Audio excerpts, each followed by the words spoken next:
Chapter 2. The Peabody. Hunter Lee Baron III's childhood played into all the great Southern stereotypes. His parents were the toast of 1960s Memphis high society.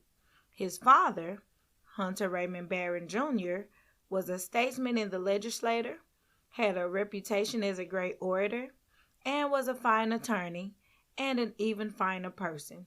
He had the kind of compassion and empathy combined with a keen intellect and a fierce sense of justice which made him seem like the prototype for the matinee idols of the preceding decades.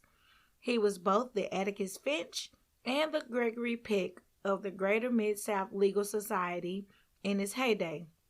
His legal successes in that closed Southern society and his innate dignity belied his origins in the steel mills of Pittsburgh, Pennsylvania.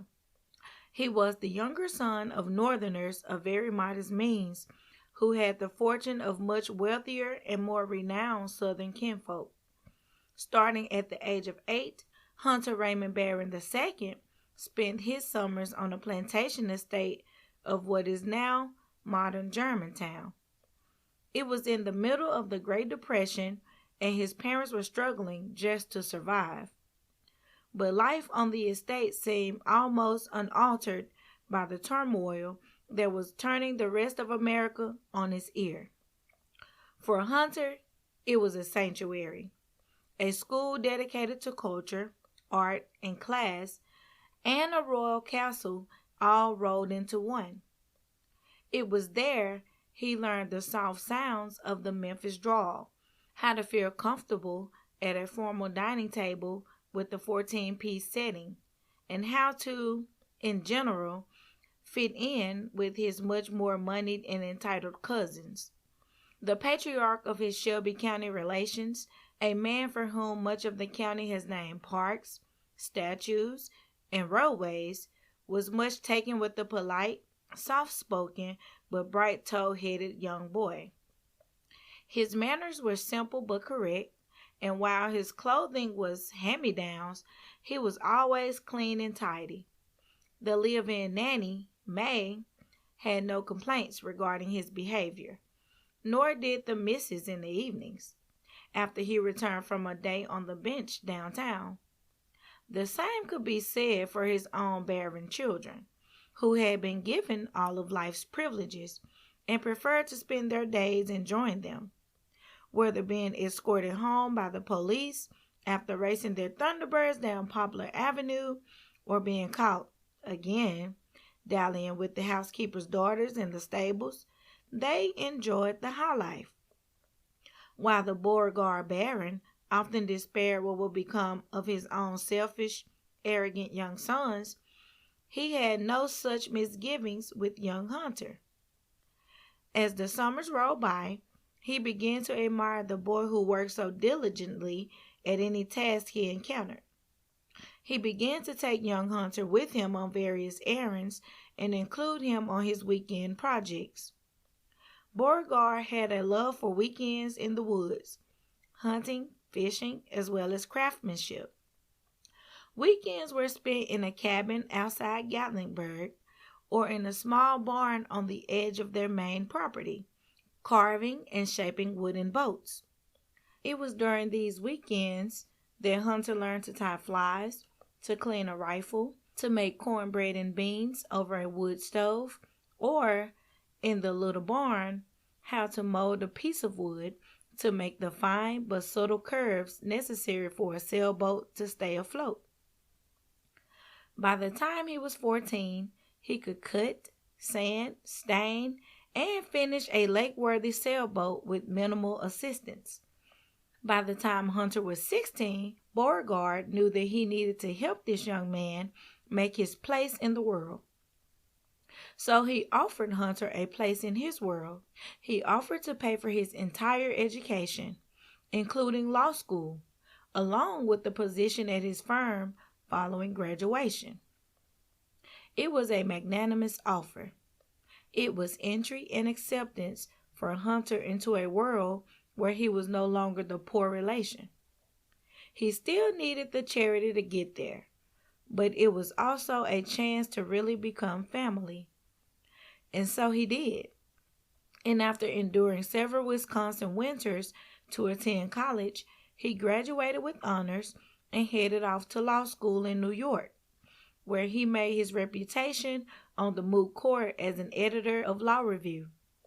He graduated magna cum laude and clerked for Jerome Frank in Lower Manhattan. He passed the bar easily in both New York and Tennessee before he took his place at the illustrious firm of Barron, Markham, and Smith, one of the oldest and most prestigious firms in the South. It had been founded in the previous century by another of his Southern ancestors. The firm itself was located in the Exchange Building in Court Square in downtown Memphis. It was just a short block from the U.S. District Court where Beauregard Baron presided. Beauregard Baron did more than pave the way for Hunter's entry into the Memphis Legal Society. He also paved his way into the Memphis Country Club, where the right color, caste, and religion were essential for entry.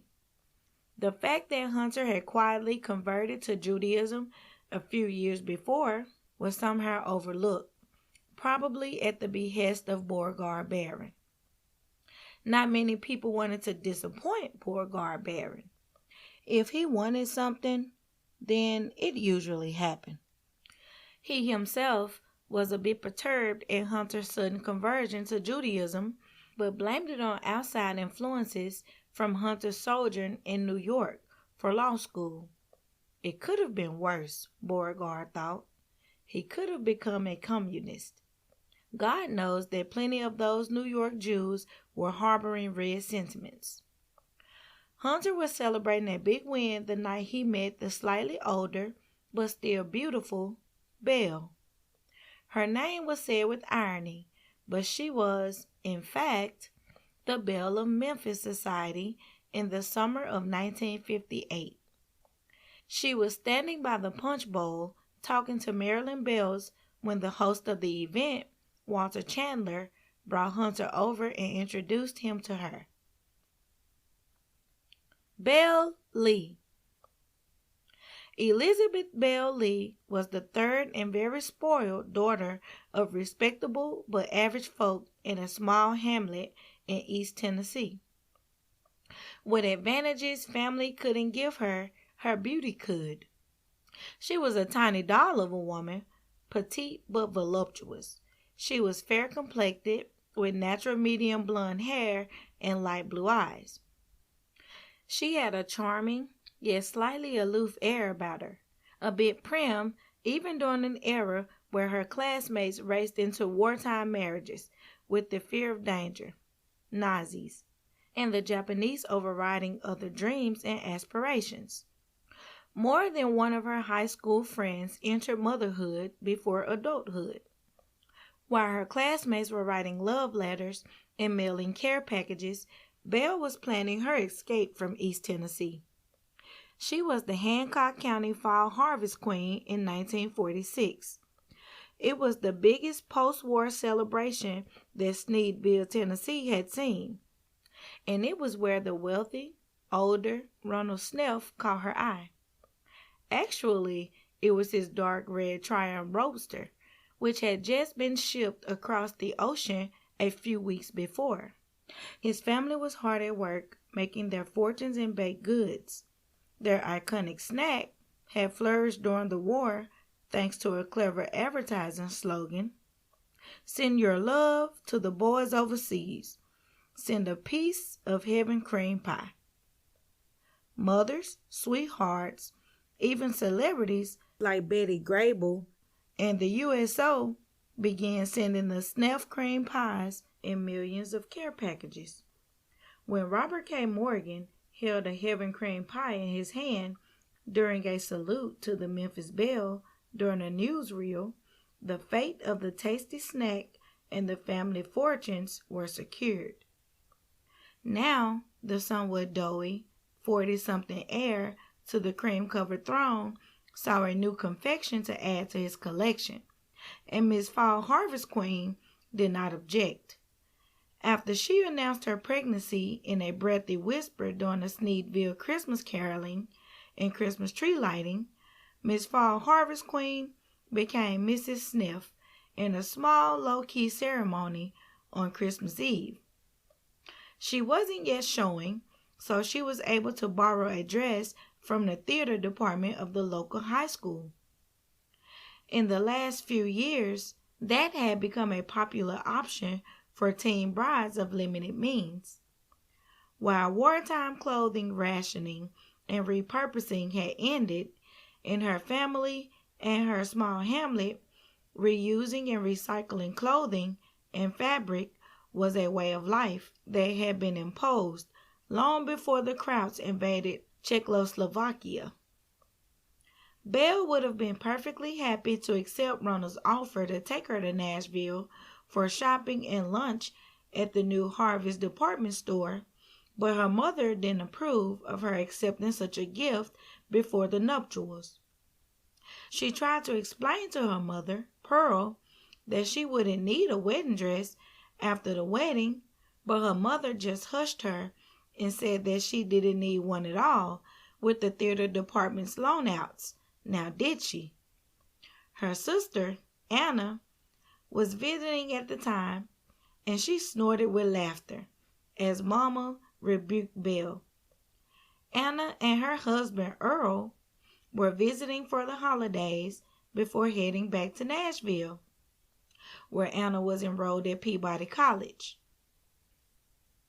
Anna was always smirking at Belle now that she was in college. She thought she was so smart, but then again, she had to, because she sure wasn't pretty. Despite a bitter sibling rivalry, it was Anna, her husband, Belle's parents, and Ronald's mother and brother, and his best friend, Ted, at the ceremony. While the bride's family was at least nominally Jewish, they weren't religious enough to stop the bride from walking down the short hallway of the little church in Luther, Tennessee. After a couple of glasses of fizzy soda, because her parents were strict teetotalers, and a quick bite of cake, Ronald packed up his bride into his sporty red car, and they headed off to the house he purchased for her in Nashville. While the timing wasn't perfect, Ronald was excited to prove his prowess on the county's ice queen. She'd frozen out all of her other suitors, but he'd prevail. He wasn't naive after all his years in business, so he knew it wasn't his good looks or charm that drew her to him. But he hoped that he'd won her over with his indulgence and kind nature by now. He knew he must have made some headway when she let him fondle her one evening when he brought her home from the movie at the Elks Club, and it had just progressed from there. Courting a woman in such a tiny town was inconvenient for Ronald, when most of his business was based in Nashville. But it was just dumb luck that the Hancock County Council had asked him to serve as a judge at the Fall Harvest Apple Pie Contest. He acted like it was a marketing opportunity for the company, but it was really just a scheduling error with his secretary. If Belle's frequent morning sickness prevented any additional interludes in the brief lead up to the wedding, that was fine with Ronald. They had a romantic honeymoon planned. With Europe in ruins, they had decided to take the train to Los Angeles, where they spent a glorious 2 weeks touring around Southern California. They left just as it began snowing in Nashville and arrived in sunny California at the tail end of 1946. Belle had to shed her veil of bored sophistication when she saw all that Ronald and his money could offer. There were no signs of the previous war and war-related austerity here. Hollywood was a mecca of abundance, of color, of flash, of sights, sounds, and textures, and she reveled in it. She inhaled a heady perfume of the fragrant orange groves as Ronald zipped around in a sleek convertible. It was so intoxicating that she didn't mind his crude caresses with his big clumsy hands as she tried on legions of dresses at Nancy's department store. He seemed to enjoy taking her on daily shopping trips while sightseeing through Chinatown, the studios, and the requisite movie star home tours. They spent a lovely sunny afternoon driving through Brentwood to the Hollywood Hills and beyond to see the homes of Joan Crawford, Humphrey Bogart, and Lauren Bacall, Jimmy Stewart, Fred Astaire, and on Ronald's insistence, the legendary Pickfair. As she took pictures with the new Kodak he'd given her at the beginning of their trip, Belle thought about their new Nashville home. It just wasn't as glamorous as any of this. He should have asked her before he bought it. But houses can be changed and people can move, she thought as the camera clicked. As they drove away from Pickfair, she turned to Ronald and smiled, almost purring, and said, "You were right, honey. It was worth seeing. That's quite the estate." He smiled and began to give her a brief history of the who's who of celebrities and politicians who graced the threshold of Pickfair during its heyday in the footloose and frantic 1920s. That evening, after a quick swim in the pool at their hotel, the Hollywood Roosevelt, Belle changed into a silky evening dress. She was already elated after running into Tito Geitzer and Lena Romay at the pool where Tito was strumming his guitar as Lena sang. She wouldn't have known who they were, but sitting poolside with them was the most fantastically beautiful woman she had ever seen. She was awestruck when the lovely Dolores Del Rio stopped her, Belle, from East Tennessee, to compliment her on her turquoise two-piece knitted wool bathing suit. She was even more ecstatic when she heard them talking about the RKO New Year's party taking place at the Earl Carroll Theater restaurant. Ronald had already surprised her by telling her of the invitation, as he handed her a small box containing emerald and diamond earrings that morning over breakfast. He laid a brief kiss on her bare shoulder as she finished her makeup. Married life was everything she wished for. She hoped it was always like this. After a late night, a lot of champagne, and even a dance with Guy Madison, the happy couple returned to their room. Too tired to make love, they barely managed to kick off their clothes before falling into bed. They were instantly asleep.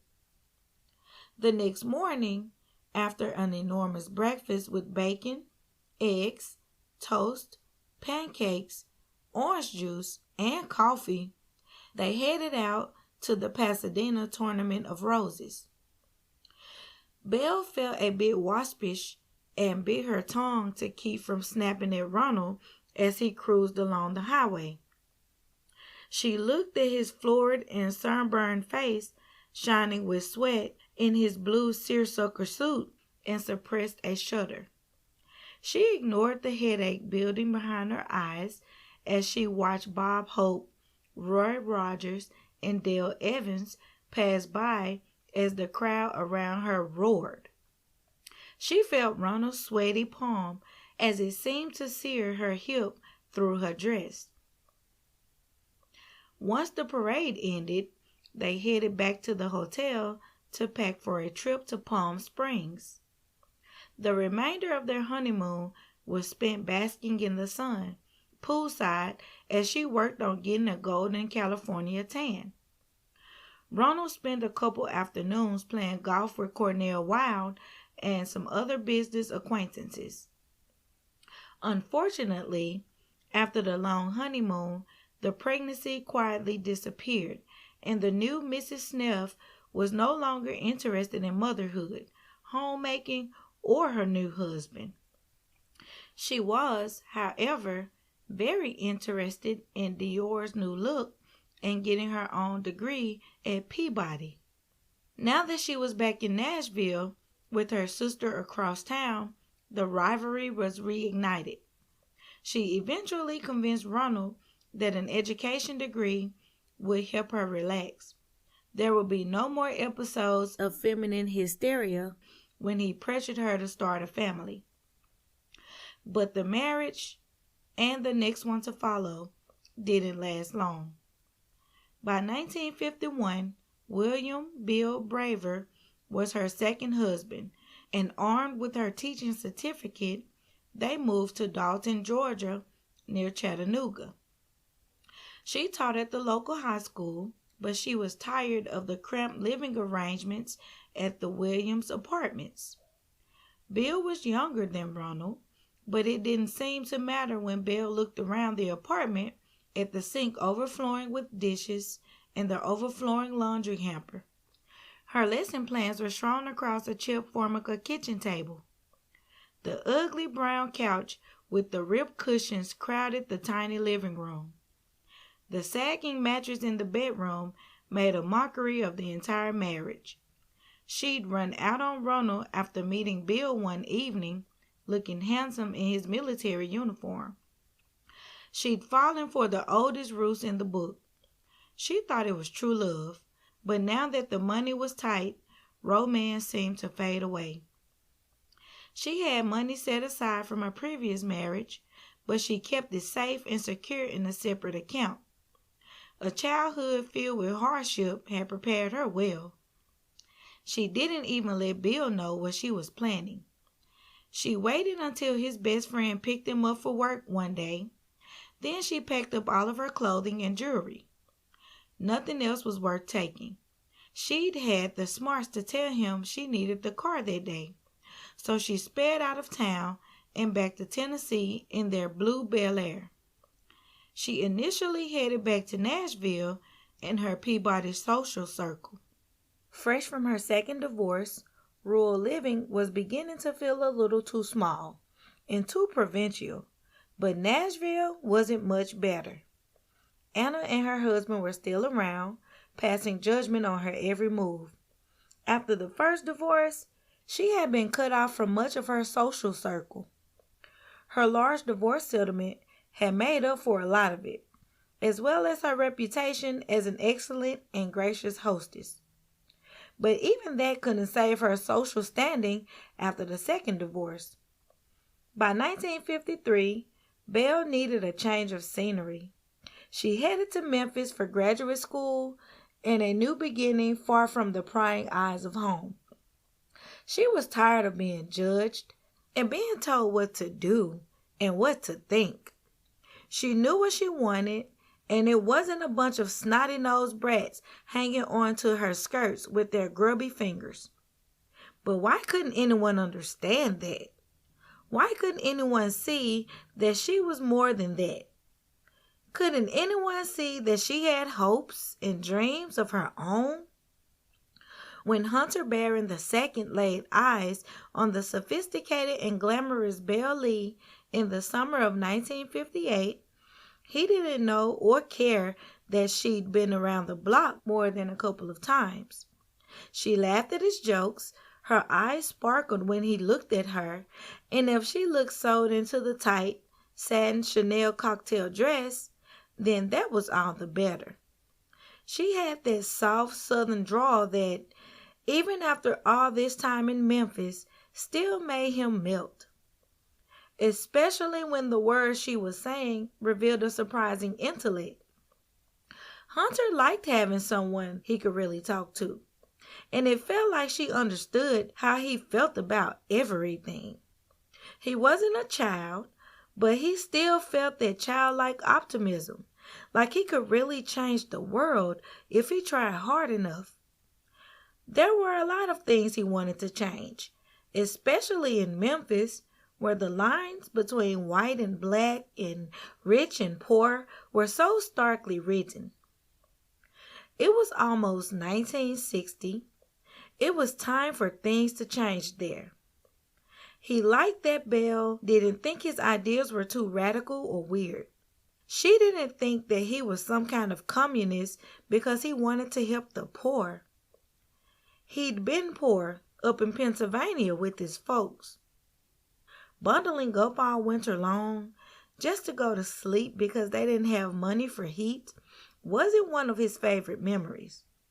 But it wasn't the same as the grinding, relentless poverty of the South.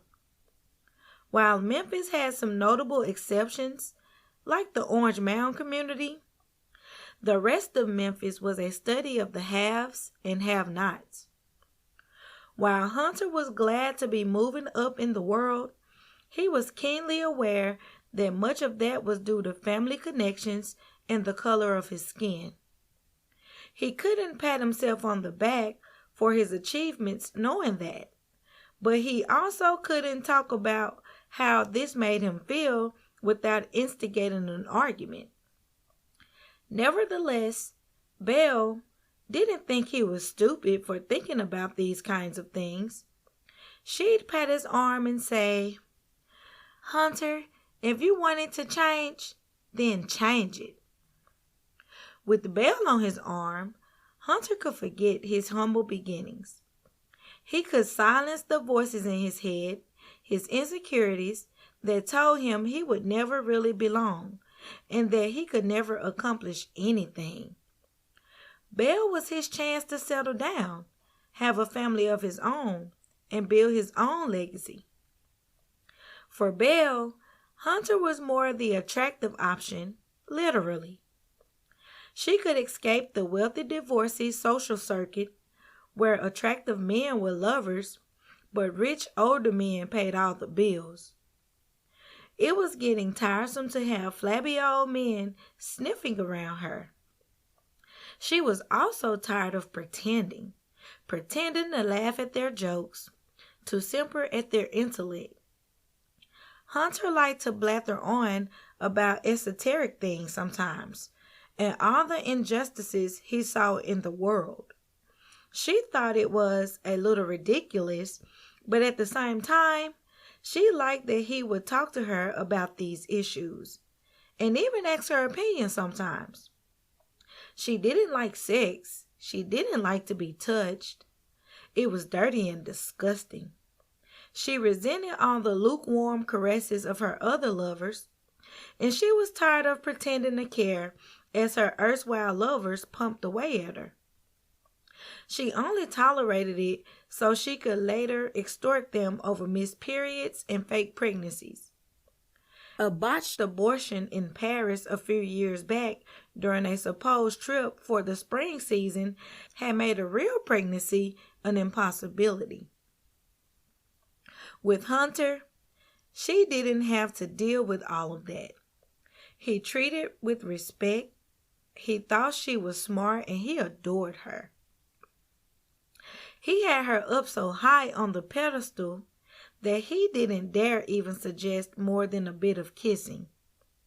She figured she could hold him at arm's length until after the wedding, and she did.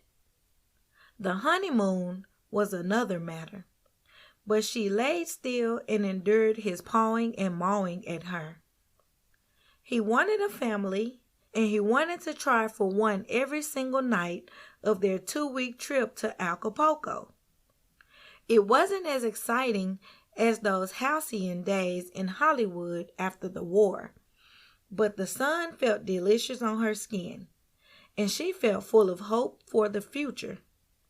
She hadn't figured out how she was going to carry on the charade for the long term, but after a few weeks, he'd get tired of trying, she had supposed. She was wrong about a lot of things as it turned out. Having a younger, more attractive husband made for a much lustier one.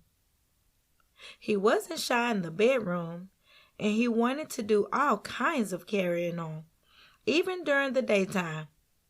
He didn't seem to get tired of it, even with her unenthusiastic response.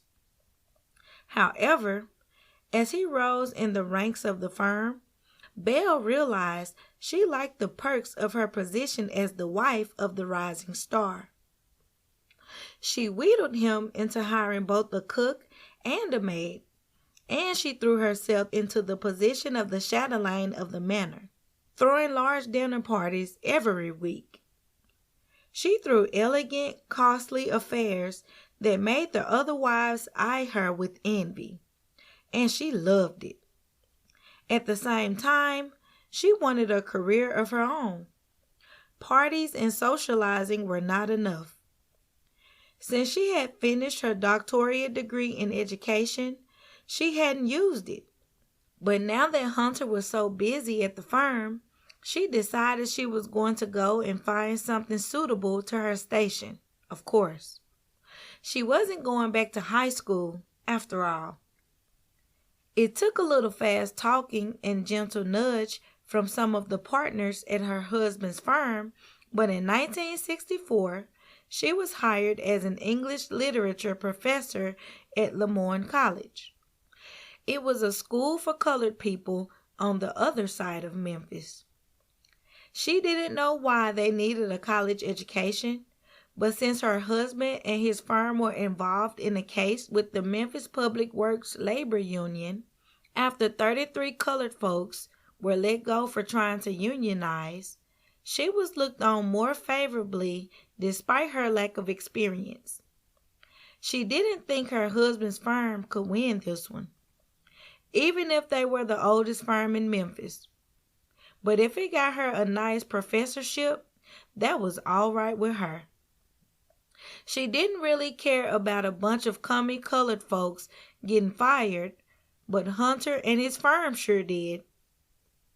She sometimes thought maybe she had gone too far in supporting some of his more outlandish ideas when they were dating. But it seemed to be paying off now. She didn't care who she taught, and she wasn't racist. She had a colored girl that helped around the house sometimes, and she liked her just fine. She started teaching at the college, and somewhat to her surprise, she really relished teaching, and she enjoyed her students. They asked such insightful questions sometimes. She didn't always enjoy some of the discussions on the literature. She didn't know why they needed to read about Frederick Douglass in her class, but she couldn't really expect anything else at a Negro college. If the school's president, Hollis Price, wanted it on the curriculum, then she taught it. She much favored the Canterbury Tales over their controversial stuff. That was the same year that Belle got another taste of power and position, as Hunter was elected to the state legislature. Belle's power increased equally. While the ladies at Junior League continued to snub her due to her work at Lemoyne College, the Jewish community embraced her. She wasn't much of a practicing Jew, but once she had married Hunter, she began to relish the perks of being part of the Jewish community. They had started going to Temple Israel, a Reform synagogue, soon after their marriage, and the more prominent members of the community, the Witts, the Shites, the Plow, all embraced her and included the Barons in their social circle. It helped make up for the frostiness they had developed with Hunter's mentor, Beauregard. After serving as a mentor and an adjunct father figure to her husband, Beauregard had begun distancing himself shortly after their marriage. Belle always felt like Beauregard felt superior to her, and she didn't like the growing distance between her husband and one of the titans of Memphis. She started to make a point to send occasional notes and invitations to Beauregard, but her efforts were hindered when several of her Junior League friends heard her gossiping viciously about Beauregard's children. She knew it had gotten back to him when their invitation to the Chickasaw Country Club was rescinded.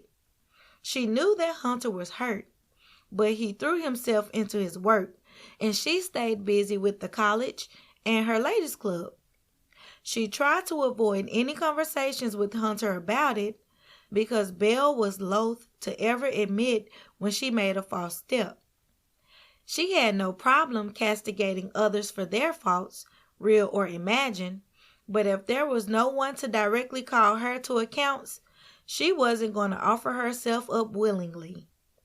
They fell into a routine, if not a comfortable, life. Sometimes, when Hunter wasn't working, he'd hide in his study and mindlessly polish his stupid little wooden boats that he kept on the bookshelf behind his desk. The boats were handmade, and even Belle could appreciate the painstaking work that had gone into shaping and sanding the boats. The fine details and intricate fastenings which held fine fishing wire as part of the rigging and sails. He would polish the base of the boat until the wood would gleam. After several hours in his study, Hunter would emerge, and all would seem right again. Whatever brooding he'd done was gone, and if there was any discontent still simmering under the surface, well, Belle was completely oblivious to anyone's needs but her own. But after a few more years and several lost pregnancies, her husband took her to Vanderbilt to see why motherhood continued to evade her. He didn't ask her about it.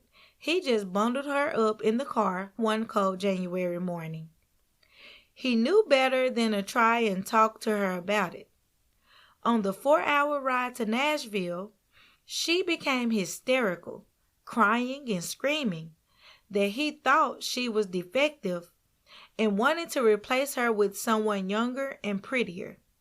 She accused him of carrying on an affair with one of her younger associates' wife, but despite her theatrics, he continued driving on I-40.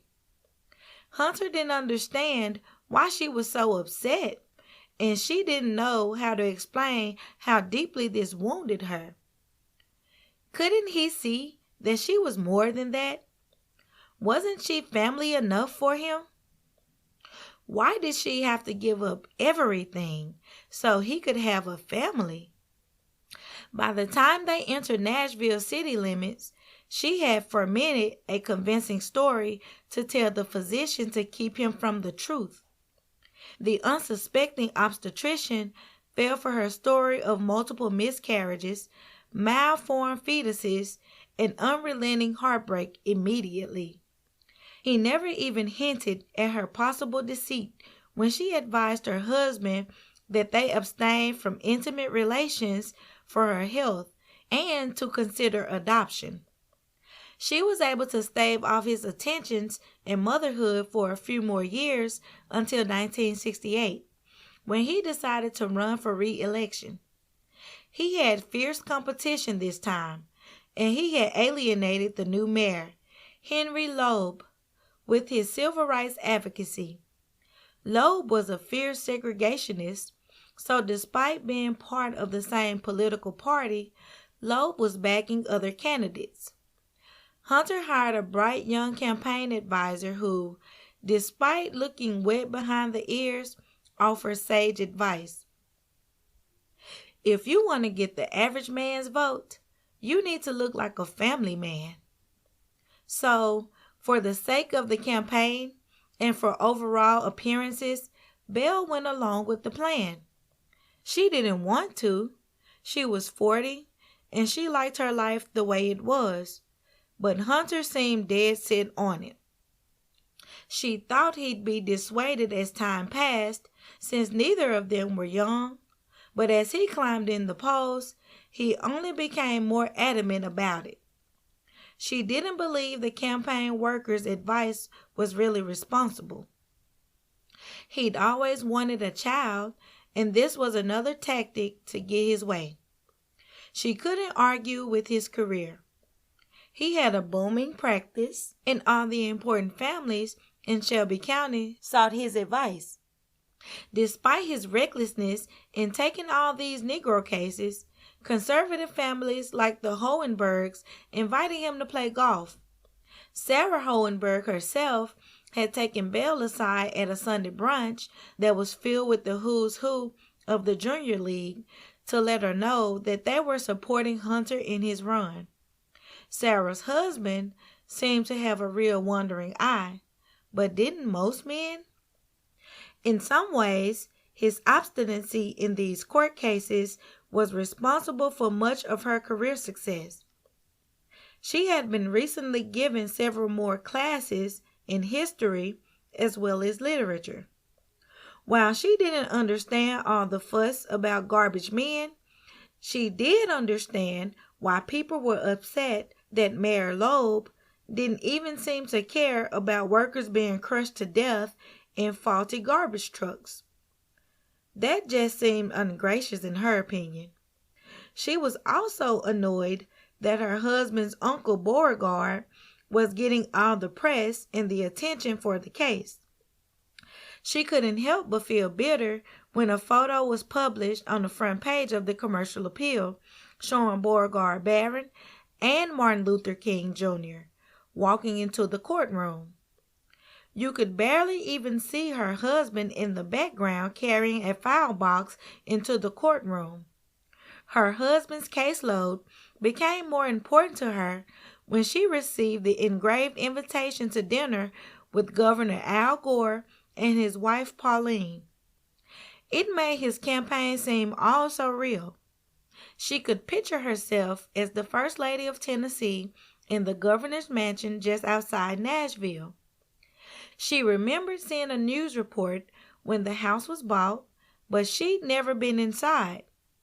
Both Ronald and her second husband, Bill, were Republicans, so there was no way they were going inside with Democrats living there. But now it seemed like Hunter might have a real shot if he could win this race. She could be First Lady before she was 50. With that, a consolation. Belle found herself in the passenger seat of the green Chevrolet just a few weeks after Martin Luther King Jr. was gunned down.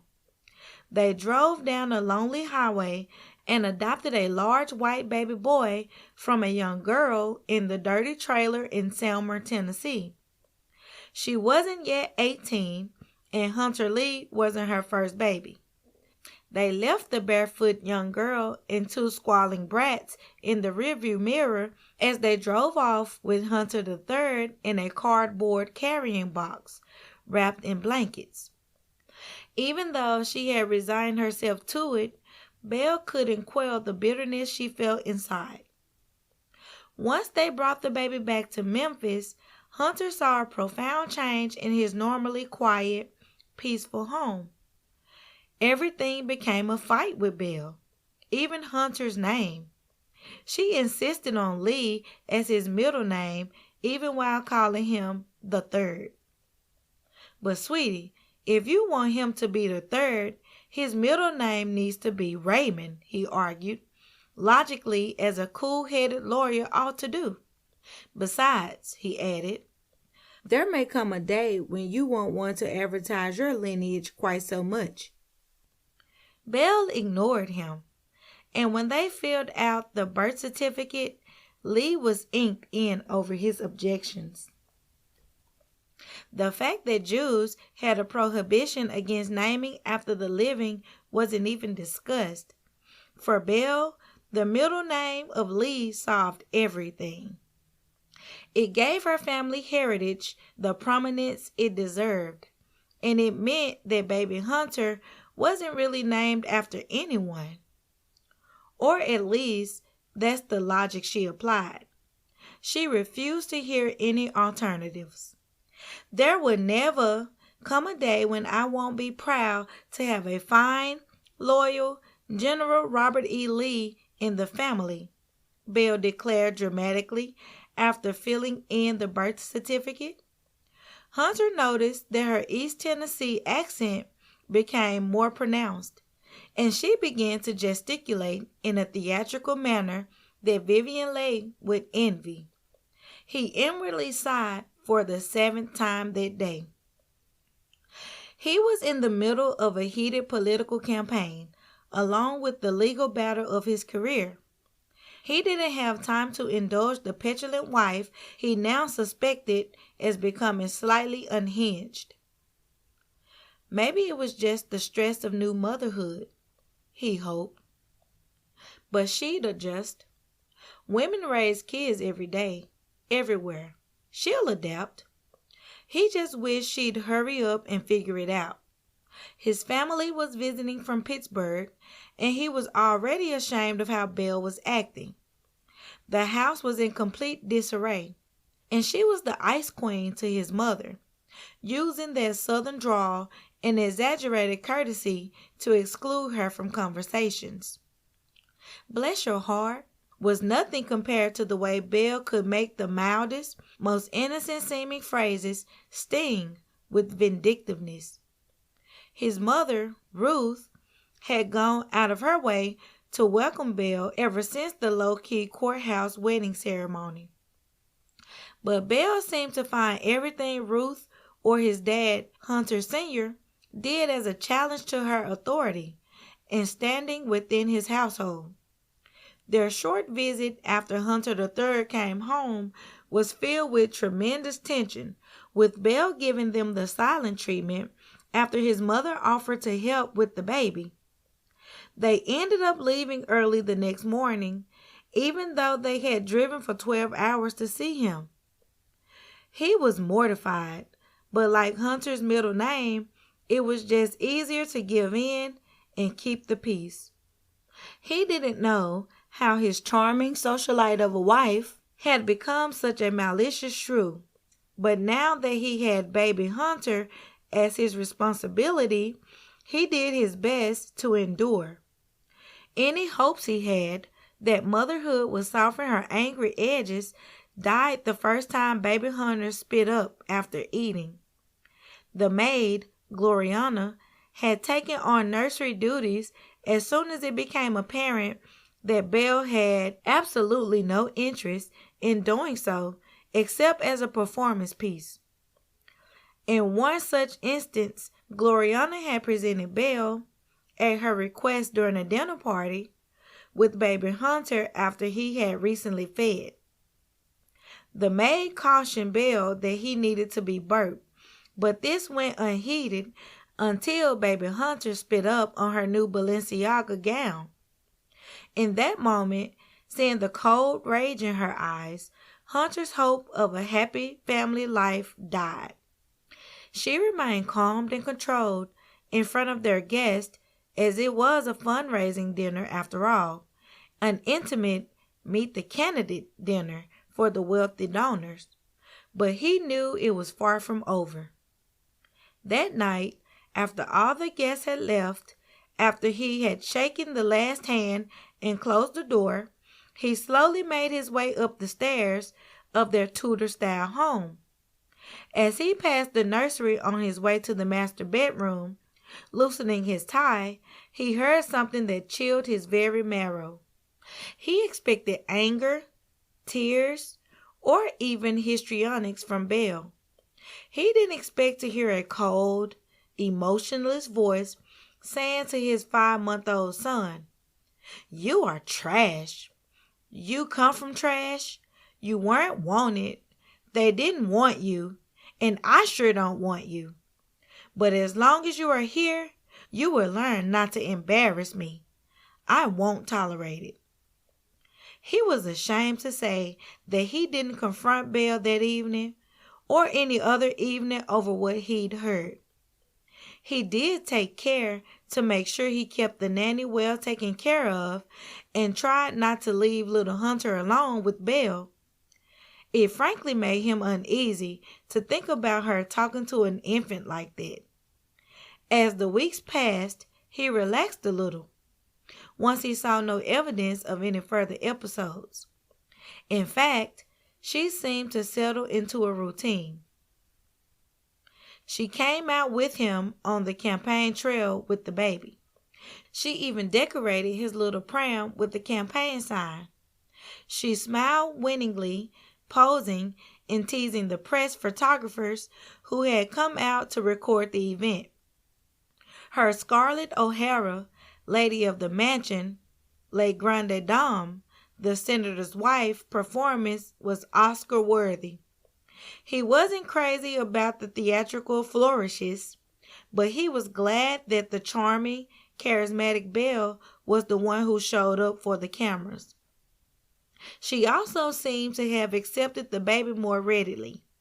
In fact, despite the sudden appearance of a newborn out of an apparent vacuum, Belle insisted that she had given birth to Hunter. She was so adamant to everyone she encountered that her close friends and acquaintances just shrugged and pretended to accept the obvious fiction. After a few months, it was never mentioned again, and the news of his adoption faded away in memory of most Memphians. She still delegated almost all of the child-rearing duties to either the nanny or Hunter. She continued to work at the college and spent most of her free time with the ladies who lunch. Having a newborn baby at home didn't change her routine. That is, until the day she came home and found Hunter playing with his 10-month-old son. As he played with his son, his face lit up with pleasure. That pleasure deepened when the baby said, "Dad," and reached for him. For some reason, this secretly enraged her. She crowded in onto the blanket on the living room floor and felt an acute stab of jealousy when the baby let out a small cry and extended his arms in the other direction, towards her husband when she reached for him. As she struggled with these emotions, she became determined that her baby would never turn away from her again. In the subsequent days, Hunter felt renewed hope watching his wife interact with their child. Whatever she was going through, he thought, had finally passed. She became more involved in her son's life to the point where Hunter decided she was overcompensating for late motherhood and all those previous miscarriages. He wanted to scold her at times, like when she put the crib in the attic and started bringing the baby to sleep in their bed at night, but he could not bring himself to it. If having a baby, then a toddler, and later a small boy in their bed every night inhibited their marital relations, well, Hunter would tolerate just about anything to see his wife happy again. She'd stop obsessing over the boy soon enough. When she realized he was safe, he rationalized. Unfortunately, Belle's newfound acceptance of the child didn't translate into a harmonious home. Hunter still walked into chaos 3 evenings a week as he crossed the threshold to the house on Walnut Grove Road. The house had become a revolving door for housekeepers and nannies. Several of the neighbors had taken him aside to report disturbing behavior and complaints. Belle had alienated all of the nearby neighbors' wives with the combination of arrogance and eccentricity. During the recent garbage strike, Belle had exacerbated the tensions by dumping out several bags of rotting garbage and throwing the mix of rancid meat scraps, rotting vegetable peelings, and molding bread crusts on the lawns of Mrs. Lewis, screaming, "I know what you did, you disgusting hypocrite." She never explained what she meant, and she refused to clean up the mess that had become increasingly rancid in the hot, humid weather. So, late one evening, after dragging his heavy briefcase in from the car, after being confronted by an enraged Mr. Lewis, Hunter found himself bagging up the disgusting remnants while trying to refrain from adding his stomach contents to the bag. He took several slow, deep breaths and gritted his teeth and tried to calm his rage. It was humiliating to have to clean up his wife's tantrums, and it was exhausting to have to deal with her constant mood swings after a long day in court. He didn't even have a chance to discuss it with Belle. The minute he walked into the house after rebagging up the trash on the Lewis's lawn, he was confronted with a scene out of Bedlam. Thick smoke was pouring out of the kitchen, young Hunter was screaming, the television was blaring Walter Cronkite with scenes of Saigon, and Belle was nowhere to be found. He ran to the kitchen and turned off the oven, which was set to broil. He pulled out a pan containing blackened and dried out chicken. There was a pot that had boiled dry on the stove, and there was a countertop filled with vegetables for chopping. With that crisis averted, he went back out to the living room and picked up Hunter to comfort him. He turned off the television and then stalked through the house, becoming increasingly concerned when Belle didn't answer his call. He finally found her lazing in the master bedroom bathtub with a mountain of bubble bath. Her eyes were closed. "Belle, Belle, didn't you hear me calling?" he asked as his frantic heartbeat began to slow. She popped her eyes open, looked at him and his son, and then slid her head under the water. Hunter took a deep breath to calm his anger. He wanted to reach into the water and strangle her. Instead, he waited 30 seconds for her to resurface. He felt like tapping his foot with impatience, but suppressed the urge. Once she resurfaced, Belle took her time, slicking her hair back, wiping water from her face, and generally ignoring Hunter for another minute. She finally turned to him and said, "You needed something, sugar?" She spoke languidly with emphasis on her long, lingering drawl. Hunter started to say something and then just gave up. He'd already put out fires, literally, and he had their son safe and sound. He could talk to her later about the trash incident. She had to know that was completely unacceptable. He's a public figure, for Pete's sake. He took another deep breath and strode out of the bathroom, ignoring Belle for a change. It was the only way he was going to get through the evening. He went into the living room and poured himself a scotch before heading to the kitchen to make a couple sandwiches. After the sandwich, he'd put Hunter to bed and then go hide in his study. It had become his pattern of late. It was the only way to escape. He'd come home with something important to discuss with Belle, but it could wait until later. After serving another term in the legislature, Hunter decided he needed a change. Here he was in mid-40s. He'd made it. He no longer had anything to prove. He left the prestigious firm to strike out on his own. He decided to tackle criminal law instead. He opened a municipal office and also became a part-time public defender. He finally felt like he was doing what he was supposed to do, serving the public, all of it. He lost the race for the 8th Congressional District in 1974 and settled into the routine of his new practice. Of course, with the change to his own tiny practice, his income was cut in half. The public defender's office didn't pay a king's ransom either. Belle began to quietly seethe as her life of luxury slowly changed to that of budgeting and clipping coupons. Hunter didn't seem to mind, but Belle couldn't stop the fire in her belly. It came to a head one evening after the post arrived with a $400 credit card bill from Lowenstein's department store. With the bill in hand, Hunter went to confront Belle. "Belle, this bill is for $400. What on earth could you have purchased at Lowenstall's for $400? How could you spend so much money? That's more than our mortgage and car payment combined. It was the first time that Hunter raised his voice during the entire course of their marriage, and Belle was taken aback. But she recovered quickly and went on the attack. This is your fault. You're a horrible loser. You have ruined everything. You have ruined our lives, she screamed.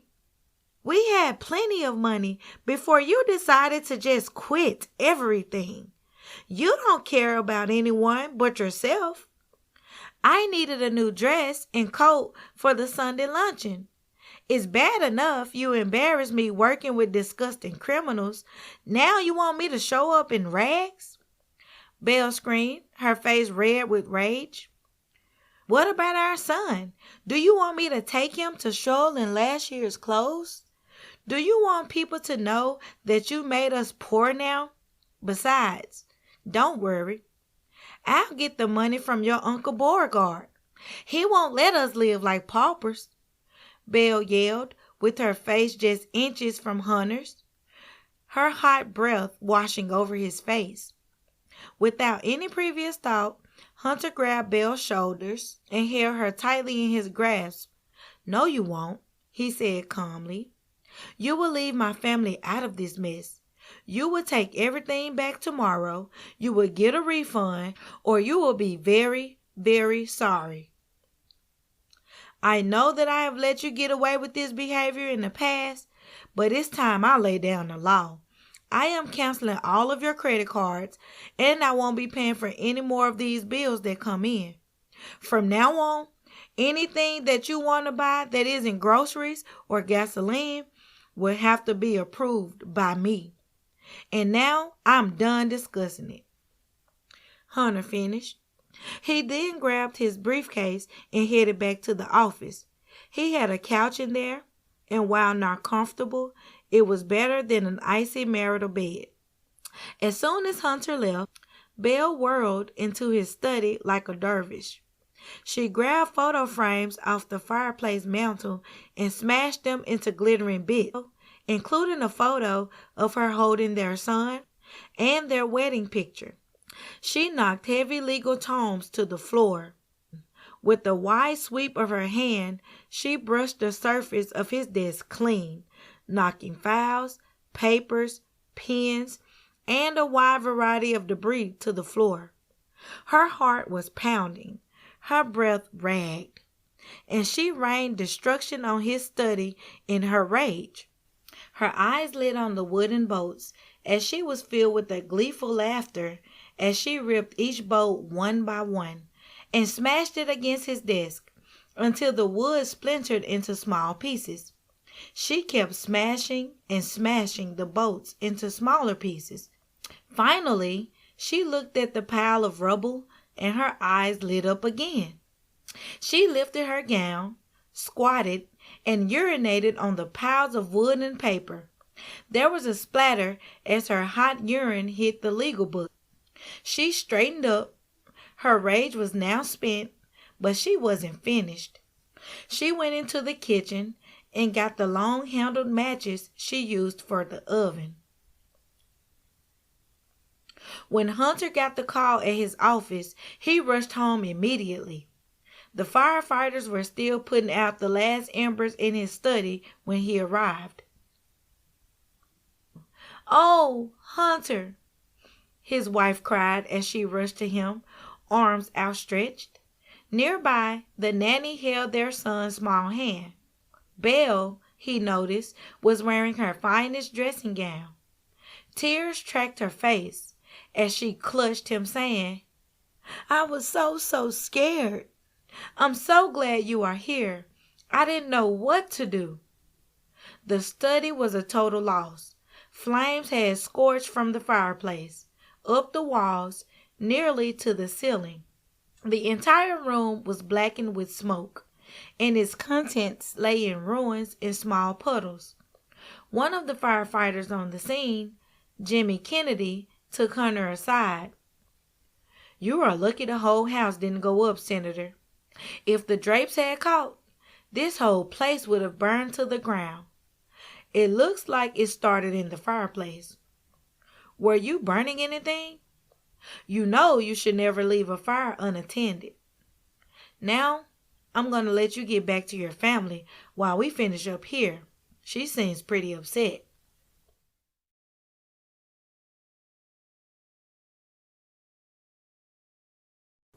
This episode was narrated by Zeporia Gray of RMP Studios in Memphis, Tennessee.